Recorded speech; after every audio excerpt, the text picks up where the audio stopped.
Hello, and welcome to Reading the Bible for Liberation. We're really excited that you're here and to be on this journey with you. So, over the next little bit, we'll tell you a little bit about us and we'll tell you what you can expect from this week and from the future for our time together. Friends, my name is Shonda Jha. I'm an anti-oppression and diversity, equity, and inclusion consultant. I have a long history of community organizing and activism, and I'm also an ordained pastor in the Christian Church Disciples of Christ. And the intersection of that work of activism and my work of ministry has brought me to realize what a gift it is when I get to interpret the Bible through the lens of liberation. And I'm really excited to be on that journey with you. And my name is Riana Shell Robinson. I am also ordained in the Reformed Church of America, a little bitty denomination, but was raised in the PCUSA. And I consider myself both to be a prophet and a pastor. And what that means for me is offering sometimes what feel like hard truths or hard places of uncovering and going deeper, but always trying to do that with a lens of love. And I'm excited to do this because I think sometimes we forget how to use the lens of love. And love often, so often leads us to liberation. And so engaging the scripture with an eye of love, I believe, will take us towards the liberation that so many of us need and that so many of our siblings need in this time. Our big dream for this course, our big dream for you, is that by the end of this course, you will have an awareness of how strong you are, how much power you carry within you to interpret the texts, to connect other people with a different way of understanding the Bible, and for us all to get to share in that work of liberation, our own liberation and the liberation of each other. We may have called it a Bible course, but while we're recognizing the power of the text, we're also recognizing our own power. By the end of this course, we are confident that you will see yourself as even more powerful than you do right now. How are we going to get there, Riana? Oh, yes. And so the way that we're going to get there is we're going to offer each week a different way to interpret the Bible. So we're going to invite you to interpret with grace so that you can connect with compassion for yourself and for others. We're going to invite you to interpret with suspicion so you can do the work of protecting yourself and others. We hope that you'll learn how to interpret with reconstruction so that you can build a life-giving relationship with the Bible.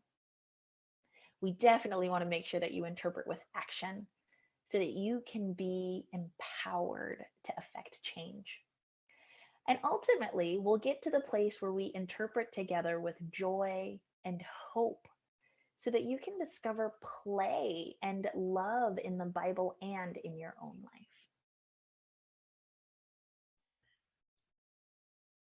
There's a word we're going to use throughout these 5 modules, and we want you to be warned about it in advance because it's one of those $5 words. The word is hermeneutics. Now, the fancy definition for that is the branch of knowledge that deals with interpretation, especially of the Bible or literary texts. Now, if like me, you're not sure exactly what that means, you're in luck. A good friend of mine, Liz Meyer Bolton, once explained the word hermeneutic to me this way. She said, you know, when you see a movie about like a historic time, like caveman times, but the movie was made in the 1970s, you can tell it's a 1970s impression of what caveman times was like. You can tell by the costumes, you can tell by the grainy visuals. She was like, that's what hermeneutics is. It's where the people writing the thing were in the ways that they saw the things that came before them. So we're going to invite ourselves throughout all 5 modules to use different hermeneutics, different lenses that'll help us see the text in different ways. Possibly none of them will be 1970s ways with fabulous costumes, but we'll get multiple lenses on how to engage the text. And through all of those lenses, all of those hermeneutics, we'll be able to experience the Bible in new ways. And so for this very first module that we'll be doing today, we are going to be focusing on a hermeneutic of grace. And what we hope at the end of this module that you'll be able to interpret with grace again so that you can connect with compassion for yourself and for others. We also hope that you'll be able to free yourself from that requirement of blind trust so that you can claim both love and justice through Scripture. And ultimately, our hope is this with an interpretation of grace, you will be able to extend kindness so that you can share God's love instead of feeling weighed down by judgment.